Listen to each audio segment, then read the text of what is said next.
Donald. Well, hello. Hey, hi, how are you? I'm doing great. Yourself? Awesome. It is 10 o'clock, 10:07. Actually, we are 7 minutes back. Delayed by 7 minutes for this live stream. But yes, it's 10:07 in the morning right now where I am, and it is a fantastic day. I guess it's Friday over here. It's Friday morning, and I guess it's Thursday night where you are right now. Mm-hmm. Right. Yep. So Donald, I'm so happy to have you over here. The reason why we delayed by a few minutes is actually we are also waiting for two other guests, like I said earlier, Dr. Wesley and also Errol to join us.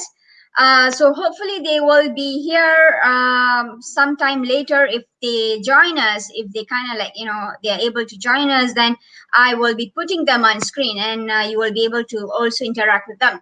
So without delaying further, so Donald, could you tell us a little bit about your author journey? When did you start writing? What are the genres that you write? Okay. I write science fiction, modern paranormal fantasy, some Mm-hmm. traditional fantasy. Uh, Mm-hmm. Actually got started back when I was in high school, age around 16, 17, and I read all of the science fiction books that I could get my hands on in the school Uh-huh. library. I started Mm-hmm. writing short stories at the time, but never really had any success with it. I must admit that some of those short stories were pretty atrocious back when I was that age.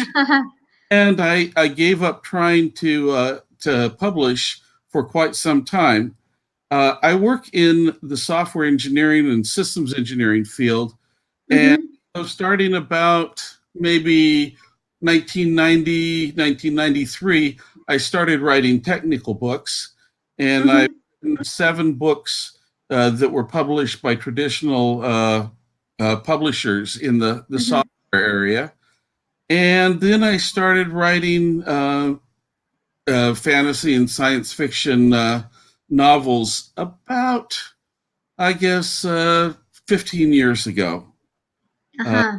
I've written so far one book on magic wands, sort of a reference textbook on Mm-hmm. magic wands.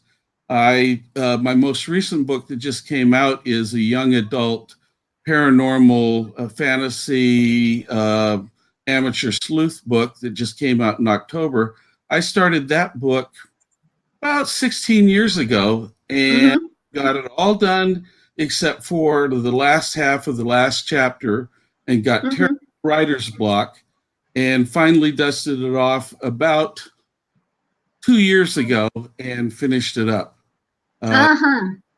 in between that, I've written 2 books in my Hellhole series, which is an alien invasion series. It's going to be at least 4 books long. I'm trying to finish up the 3rd book in the series right now. That's the next book that's coming out. Right. So you seem to be a multi-genre author. So you have written young adult book, and also you have written sci-fi. So are these the two genres that you've actually tried writing, or probably you are also in the plan of writing some other genres? Anything in the speculative fiction area is Uh-huh. something that I'm interested in. I Uh-huh. blocked out the first part of a steampunk book that Uh-huh. is in the pipeline, but I'm writing mostly science fiction, fantasy, Uh-huh. and paranormal, mostly for an adult audience. This most recent book for the young adult is my first foray into that area. Uh-huh. Right, nice. So, talking about traditional publishing and also self-publishing. So you mentioned that you chose to self-publish. So that's probably like 16 years ago. You chose to choose traditional publishing. But now I think the book industry has changed a lot. It has changed dramatically with self-publishing options, and so many technical, in terms of technical aspects, where you format your books, you edit your book, you make your own book covers and things like that. With all that abilities being presented to authors right now, and self-publishing has been made a lot easier right now. So what's your take on self-publishing? Have you self-published any books after that, or Yeah, my fiction books are all self-published.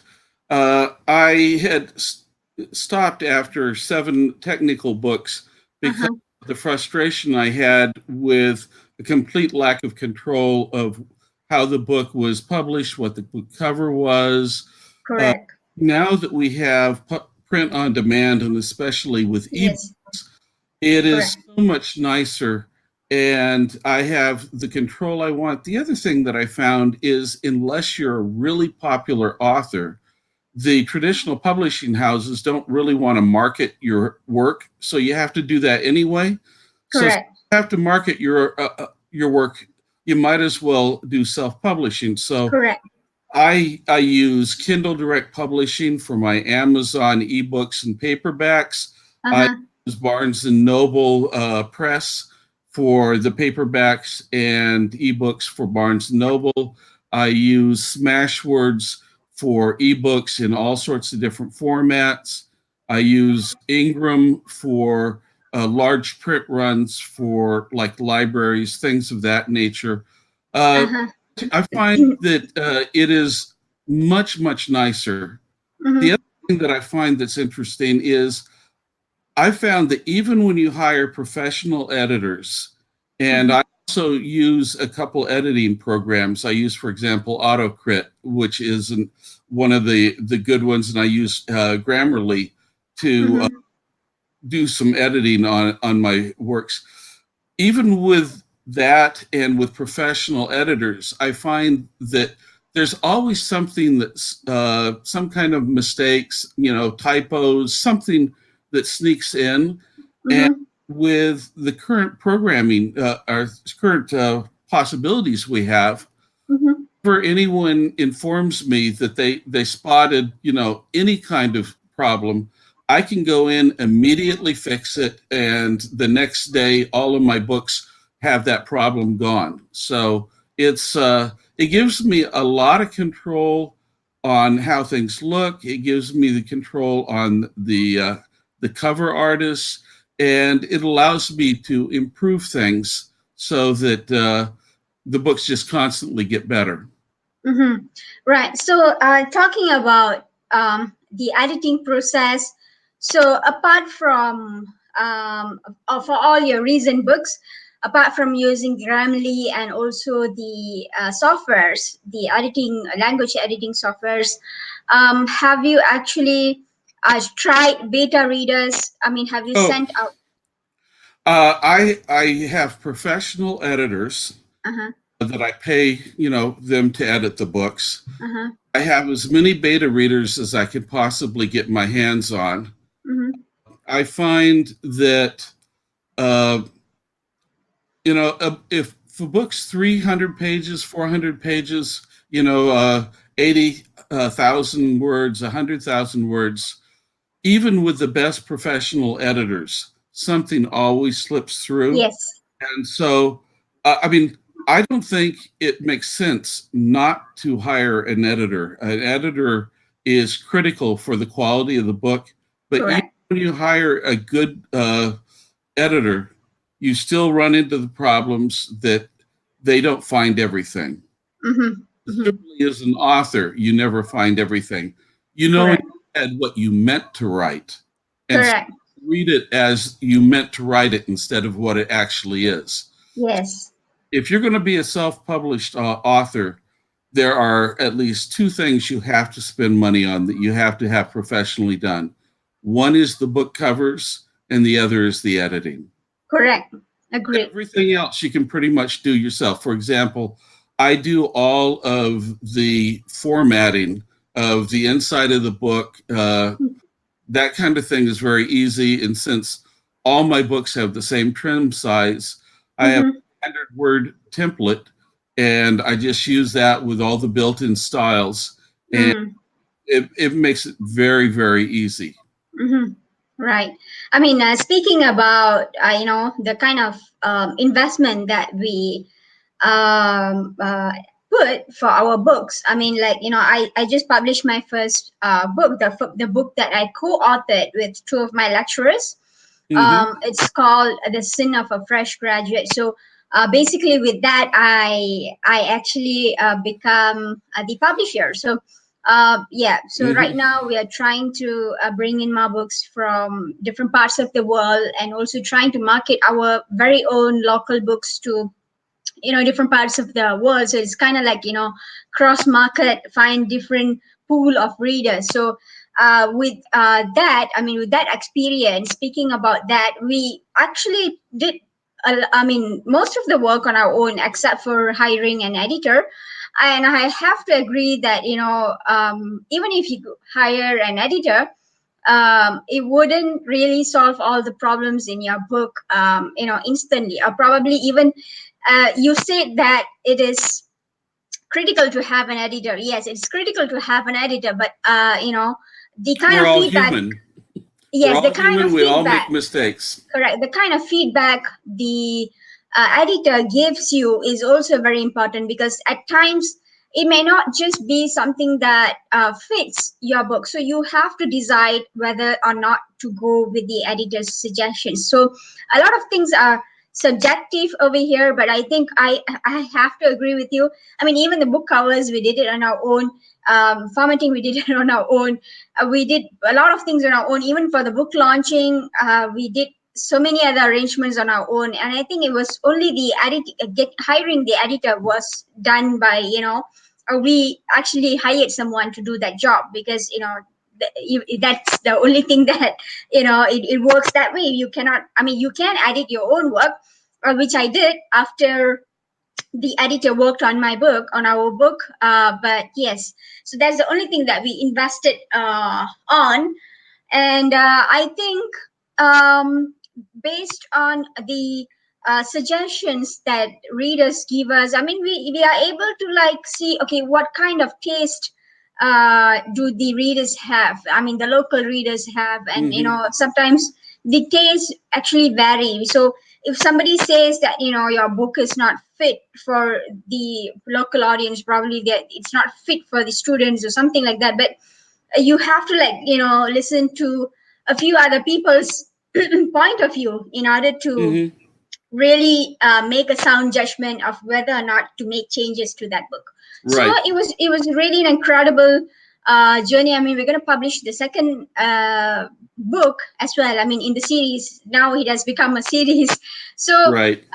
yeah, so I have to agree with you on that point. And also, in terms of when you say self-publishing, and also traditional publishing, uh, how do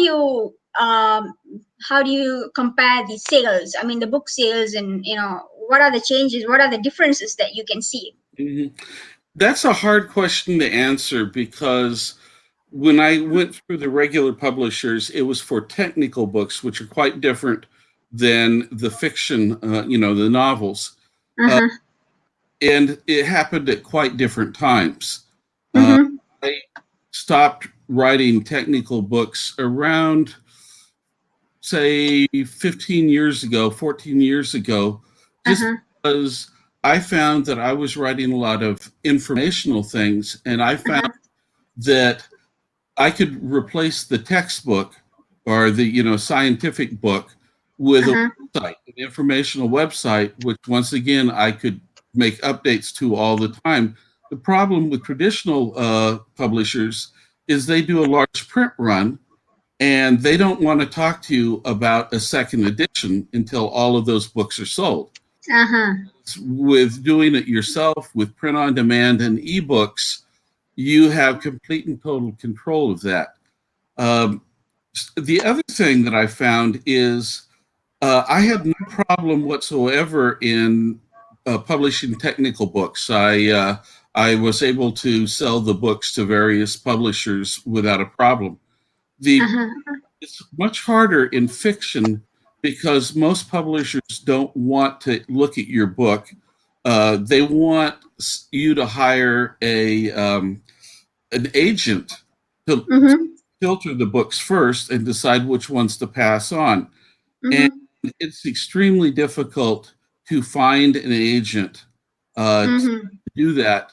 And I mean, I have a lot of friends who have written books, and they're they're wasting a humongous amount of time trying to Mm-hmm. convince an agent to take them on, and then they have to wait for the agent to worry about Correct. a publisher.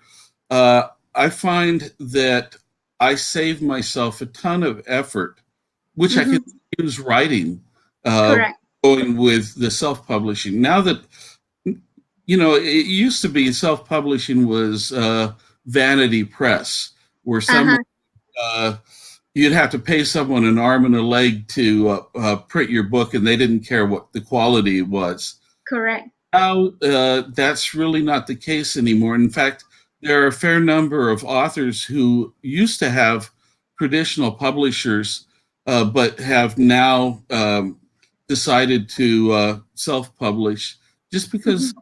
they get more revenue and so on. Now, you asked about revenue and that sort of thing.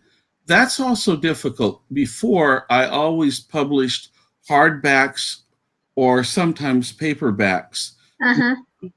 I would say 98% of what I sell is ebooks. Ebooks Uh-huh. are very, very popular. Mm-hmm. Other thing is my first Hellholes series book I made free to develop a fan base. And Mm-hmm. that book has now been downloaded over 20,000 times. Mm-hmm. It's great, but that's 20,000 times that I gave it away for free. Mm-hmm. The other thing is, it's very important to have a large number of reviews in Amazon or Correct. Goodreads, things of that nature.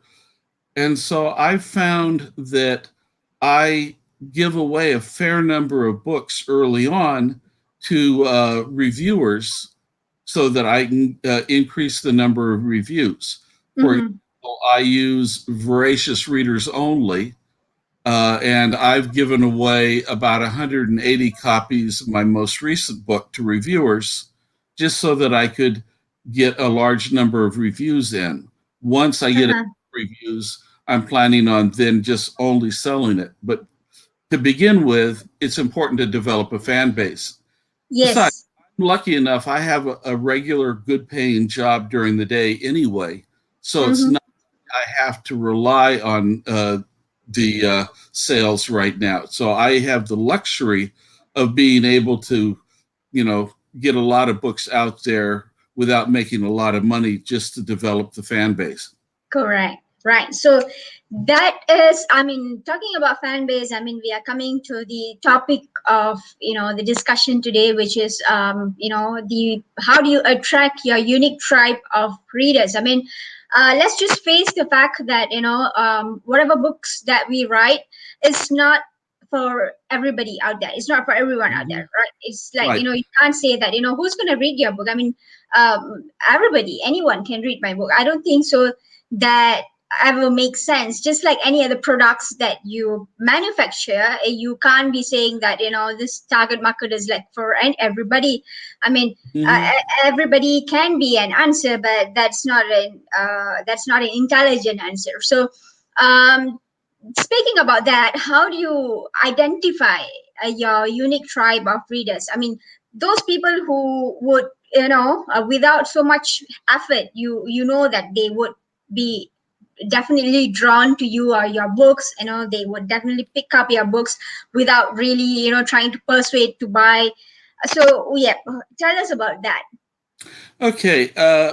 I think the audience is primarily driven by the genre.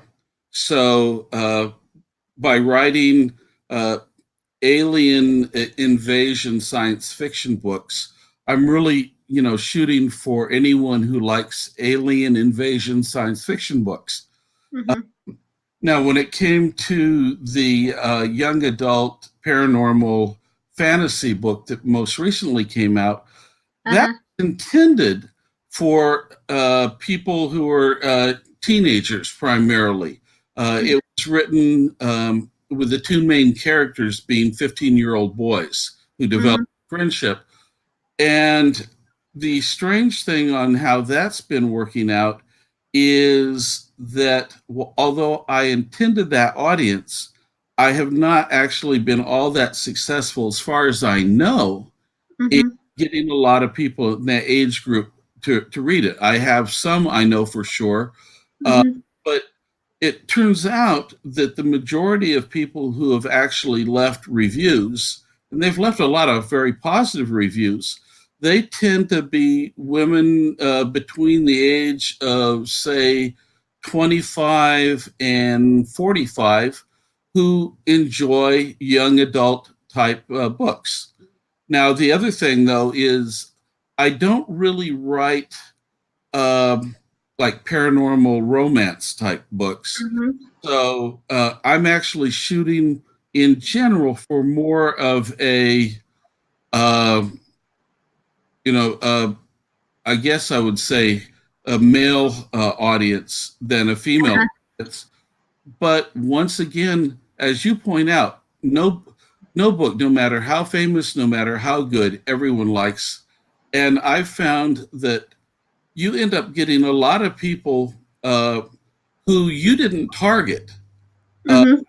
had, maybe six or seven reviews of my young adult fantasy, uh, Uh-huh. where the reviewer starts out, this is not the kind of book I ordinarily read, Great. but Uh, I like it and it's for everybody, not just for a young adult. So right. I guess I'm a little bit like, well, I mean, I don't want to, say that I'm as good in any way, shape, or form as J.K. Rowling, but Mm-hmm. she wrote her books for young audiences, but she Correct. didn't talk down to them. She Correct. wrote books that were very readable by adults. I do Mm-hmm. the same kind of thing. I'm not trying to write strictly for a middle grade or, Correct. adolescent audience. I write, with the kind of grammar, the kind of vocabulary that I'm expecting the reader to read something at that level, not something that was written for 10-year-olds. Right. Right. So I think primarily what you're trying to say is that you are trying to write a book. You've written books in the past by having the theme of the book, like maybe Mm-hmm. aliens, the aspects of the book, just by focusing on the aspects of that of the book, and then let the readers decide whether it is for them or not, right? Right. One thing that I found that is interesting in this area, Amazon especially, but also some of the other booksellers, uh, they have categories that they put your book in. Mm-hmm. And so uh, you look at the categorization that Amazon has, and for example, a lot of my books, they start out, I mean, it's a series of ever more specific categories. So it starts off with fiction, and then it's science fiction and fantasy, then it's science fiction, and then it's like alien invasion. So it gets more and more specific. That would be one of the subcategories that I aimed at. On Mm-hmm. the other hand, I have found that their Amazon sometimes they decide what genre your book is, and I didn't even think about it. So, for Mm-hmm. example, the book, my most recent book, The Secrets of Hawthorne House, uh, I thought of it as a young adult uh, paranormal fantasy Mm-hmm. going for that crowd. Amazon then said, "Oh, it's a coming of age book." Ah, uh-huh, And they also said, "Oh, it's an amateur sleuth book." So, uh-huh. though you intend a certain audience, a certain category, a certain genre, sometimes you find that the readers, by choosing your book and what they're after, they will end up telling you that your book is in a genre that you hadn't really thought of. Mm-hmm. Once you hear about it, you go, "Oh, yeah, it is an amateur sleuth because they are searching for the treasure of Hawthorne House." Mm-hmm. So you can aim for a certain kind of audience. I guess the other thing is I write the kinds of books that I want to read. One of the reasons I write is I enjoy writing, and I'm lucky in that a lot of people, like the books that I read, but I'm not necessarily writing for a specific audience to make money. I'm Mm-hmm. writing the kind of books that I like to read, and there are a lot of people like me who like the same kinds of books, so it works out. Ah, right. So, um, yes, I think talking about the various subgenres that Amazon has right now, I think they have like plenty of plenty of genres and subgenres. So, even trying to figure out what your genre is specifically would be a pain because Mm-hmm. you don't really know whether, I mean, like for my book, I have no idea if it is a self-help book or if it is non-fiction, I mean if it is a fiction or or young adult. We don't really know how to categorize that book, but it's just that we know that like you said, um, although we tend to say that the book a book that we write is not for everybody, but what happens is that when we started writing our book, we intended to write to the graduates out there, like probably from the age group of 20 to 25, Right. somewhere around there. And not just that, but because we wanted to influence the employers out there, to tell employers out there, like do not judge fresh graduates just because they do not have experience. So it's not just for young adult, but it is also for grown up adults, or probably a more mature audience, for them to read in order to understand the pain of the graduates out there, so that at least they have a shift of perspective Mm-hmm. when they hire the newer generation of employees where they work. So it's kind of like it is intended for a wider range of audience, but it's just that we have we have a focus on the younger generations. But as we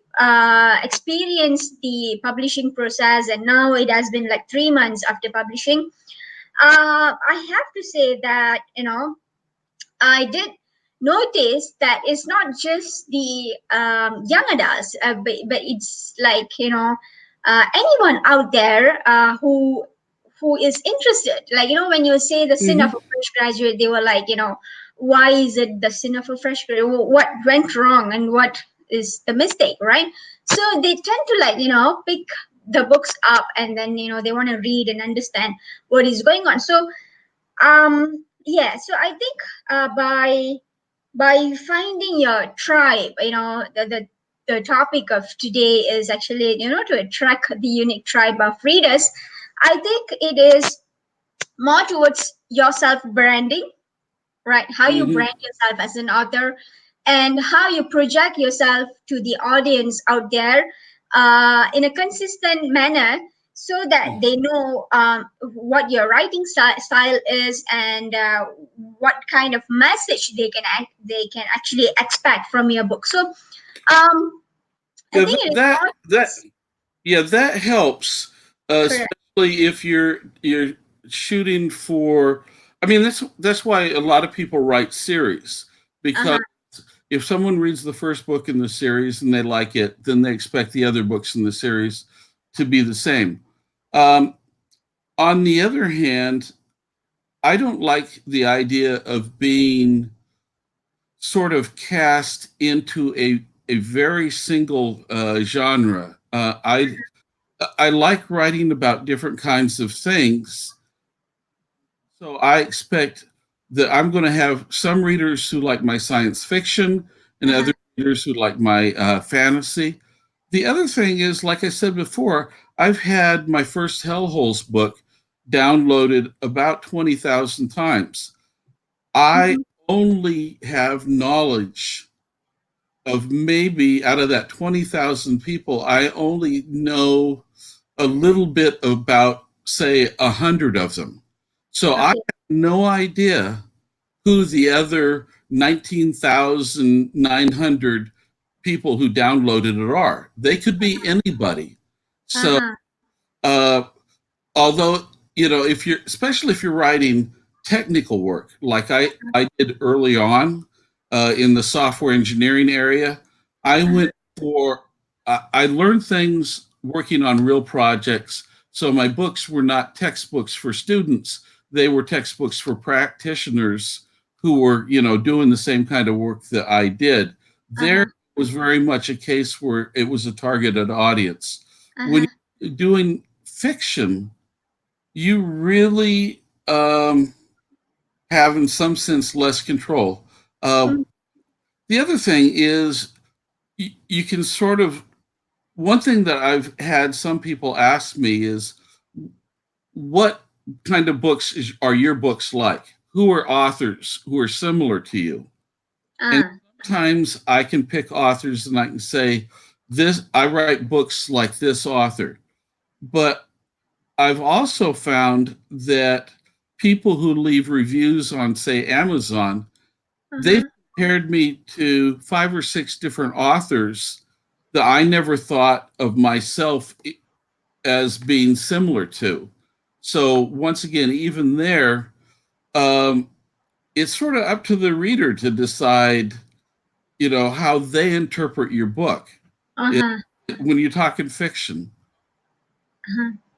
Right. So, um, I guess, I mean, when we're talking about attracting the unique tribe of readers, I think I have to say that, that how you project yourself to the audience out there largely affects how readers perceive your work. So, tell us about how do you brand yourself as an author? I mean, how do you go about to project yourself in the social media, whether it's your website, or if you blog, if you blog, or if you have a Facebook page? How do you consistently, or how do you interact with them? Is there a method or technique, or some kind of ideas that you have implemented in order to consistently engage with random audience out there, and then just finding people who are interested to talk to you, engage with you, and then how do you go about that? I've done it 2 different ways. When Uh-huh. I was writing technical books, I found that the way to influence people and get them to, I mean, if you write a technical book, like an engineering book, it's Mm-hmm. critical for people to believe that you know what you're talking about. Correct. I read a book on some technology if they don't think that you understand the technology yourself. So Correct. in those days, I would speak at literally dozens and dozens of technical conferences. So Mm-hmm. I would give talks, I would give tutorials. So that was a major way to brand myself. I wanted to go to the conferences anyway, but I could justify it as a business expense because speaking at a conference was marketing for Correct. my books. I also, then ended up being uh, named a distinguished engineer by the Association of Computing Machinery, and that gave me a lot of credit. And then Mm-hmm. I started working at some very major companies. Like, for example, now I work at the Software Engineering Institute, which has got a worldwide reputation there. So, from a Mm-hmm. technical standpoint, the way I sort of branded myself was as an expert who speaks at conferences, who writes lots of papers, and therefore people would want to read my books. Correct. Now, Mm-hmm. when it comes to uh, my fiction work, I do have an author website, and I do put a lot of things in my author website, including uh, information that you can't find in my published works, but only find on my author website. Uh-huh. And for example, although I'm writing science fiction, I like to base a lot of it in science fact. Mm-hmm. So I put onto my website information about my books on how I research certain things. And because I feel that if you need to have someone suspend their disbelief when they're reading science fiction, they got to be able to accept the world that you put together. And Mm-hmm. if you make the real parts real, they're Mm-hmm. more likely to accept the unreal parts. Uh, I also Right. have Facebook pages. I go to science fiction conventions. For example, I was at a recent convention in Pittsburgh, and I had a dealer's table where I sold my books. Uh, Mm-hmm. so there's that. The other thing is, uh, from a branding standpoint, part of this is not just branding but marketing. So Mm-hmm. uh, I sign up. I uh, have these different tour organizations do book tours, virtual book. Mm-hmm. So blog tours. I'll sign up with them, and they will then set up posts about my books with maybe 15, 20, 30 book bloggers, and get my name out that way. Correct. Blog tours. I have a newsletter that I send out once a month that I have 4,500 subscribers to. And so I'm Mm-hmm. constantly putting things out there about what I'm doing, the status of my books. I also try to put in links to various book giveaways so that people have uh, an incentive to get my newsletter, because then they know that I'm going to point them where they can get, some good similar books for free, or very Uh-huh. inexpensively.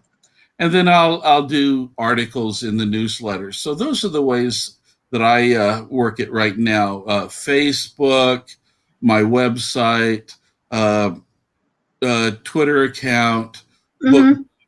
and my newsletter. Right. So, actually, it's pretty impressive to know that you have around 4,500 newsletter subscribers to your work. I mean, for your author as in your author journey. 4,500 people following you through email. That is a huge number. So, I mean, the next question is that I was just very curious, what kind of engagement, like do they, like what kind of response do you get, I mean, when you blog or probably when you publish something new? So tell us about that. I think I'm very excited to know that part. Okay. I use MailChimp, or Chip Mail, Yes. as it is, for sending out my newsletter. Correct. And they keep statistics on my audience. Correct. While 4,500 subscribers sounds impressive, what I find is there are three or 400 who really, open the thing up and click on my links and things like that every month. So those are sort of my core base, three or 400 people. I got maybe another 1,000 to 2,000 who will, open it up but not necessarily do much. And then Uh-huh. I have maybe, a couple thousand where it goes out to them and they haven't, unsubscribed, but they're Uh-huh. still there. So um, you got to be careful when you interpret a number. When someone says they have, 5,000 subscribers, Correct. Correct. they're not going to be all equally, fans. Yes. But it is interesting when you do, I do have, it's nice to actually develop fans. So I do have people that will sometimes email me, call me, come up to me at a conference. For example, the conference that I just went to about 3 weeks ago, I had Mm-hmm. first fan come up to me and want me to take a selfie with them. Very first time, uh, Awesome. which which just goes to show that success isn't a destination. Success Correct. is a journey. There's no one single criteria for success. You have all these little stepping stones, like the first time that you publish a book, the first time that, people pay for your book, when you have your first 100 sales on a book, the Uh-huh. first time that you get emails, the first time that you get a 5-star review on Amazon, when you get 55-star reviews on Amazon. There's all these different stages of success. And while I'm not successful by some criteria, I don't Mm-hmm. have money off of my books to survive. I'm not professional in that sense. Uh, Uh-huh. I have what I consider many small successes and that, keep getting better. And I'm happy with progress. Uh-huh. Right. Awesome. I mean, speaking about MailChimp getting rolling out the opt-in options for subscribers out there, readers out there. I mean, I think MailChimp is one of the popular options for so many businesses out there and also for so many bloggers as well. So uh, yes, like you said, I think it doesn't matter how big your audience is but how engaging they are with you. But that also means that by having a larger audience, the chances of at least having like 2 to 300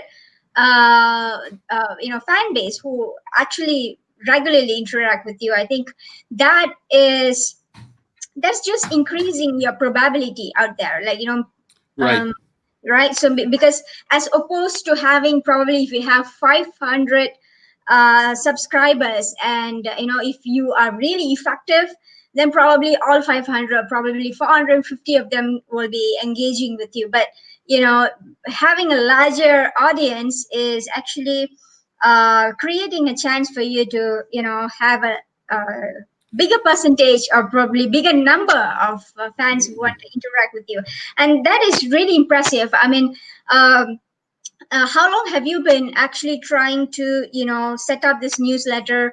How many years has it been right now? My newsletter has been out for probably about 2 years, 2.25 years, something like that. I'd have to go take a look at my website. I have a web page on my newsletter where you can sign up for it, and I have links to all of my newsletters so that you can, look at old ones. I also try to get other authors to do either author interviews or where I'll spotlight an author or spotlight an author's book, Book. or what I really enjoy are character interviews. In other words, I'll have the author, uh, pretend to be one of their characters and answer the interview questions as the character in the book rather than as the author. Uh, Now, I don't know about you, but I mean, some authors will put out a book every 6 months. Me, Mm. it typically takes 2 years to get a book completely written and copy edited and everything, so Uh-huh. finally ready to be published. Which Mm-hmm. means if I'm putting out a newsletter every month, it's only going to be every 24 newsletters that I can announce, yes, here's my new book. Here it's now available, which means Mhm. that most of those months, 23 of those months, a lot of these people are not seeing new books that they can buy from me. They're just seeing Mhm. other things. And Mhm. it's an interesting problem. Once again, I'm lucky to have another job where I can afford to do this. Uh, Uh-huh. Chimp gives you the first, I think it's 2,000 subscribers for free. Mhm. But as you get more and more subscribers, it costs you money to have that subscription to MailChimp. And Correct. so I'm paying a fair amount of money now since I have 4,500 subscribers. I'm paying that out every month and only getting, a small number of sales based off Mm. that because it's the same old books over and over and over again, if you will. But I think it's important to have the larger group because when it's time to launch my next book, I can then shotgun that out to a large number of people. So, Yes.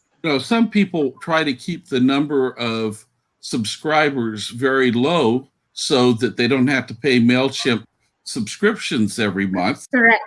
And I can understand that for a lot of authors if they don't have, another source of income. But I think, I mean, you never know who's going to decide, you To know, buy. to buy something or to read it. And once again, also, because I have an excellent paying job in the real world, I can afford to uh, to get a lot of my benefit from writing my books because of the reviews, because of Uh-huh. friends, because of people. If I get a really good review and someone tells me how much they like the book or that the book really, helped them for. I've had, for example, in one of my books, someone write me a review or a fan letter that said that they were going through a really tough time in their life, and it was great to have the book to have something where they could sort of bury themselves in the book and not think about the bad things that were happening in their life. It would give them an escape. Well, Uh-huh. that's worth a lot of money just because of how good it made me feel. So, Right. once again, it all depends on what you're trying to do. Mhm. Hello, this is my wife. Hello. I'm just starting to say goodnight. Oh, good night. Right. So, it all depends on why you write and what you're doing it for and what makes you feel good and how much you can afford. And it's all a sort of a juggling act between Correct. writing the books, uh, marketing the books, dealing with all your things like the newsletters and social media. You only have so much time to do all these Correct. things. And I already, worked like 50 hours a week on my regular job. So Uh-huh. you do what you can. Correct. Yes. I mean, you don't really have that much of time left to, really dig deep into one particular aspect of marketing. And I think we just, as we progress, I think it takes a lot of time. It's not just something that we build overnight. So I think it has been really exciting speaking to you today, and also learning about how you go about trying to get a fan base, set up a fan base for your own self and for your books as well. And it was really interesting learning how you do it in different ways. And I have to thank you for your time, for joining us today. And the other two authors, unfortunately, Dr. Wesley is having some technical difficulties at his end because he's not able to join us on screen. And also, I think Errol is also not able to join us today. But I'm so glad to have you with us. live on YouTube. And thank you so much for joining, Donald. And we will connect again in some of the author interview series, and wishing you lots of success and good vibes, and lots of success your way. Thank You you so too. much. Thank you. Thank Right. you. Thank you so Bye. much. Bye bye.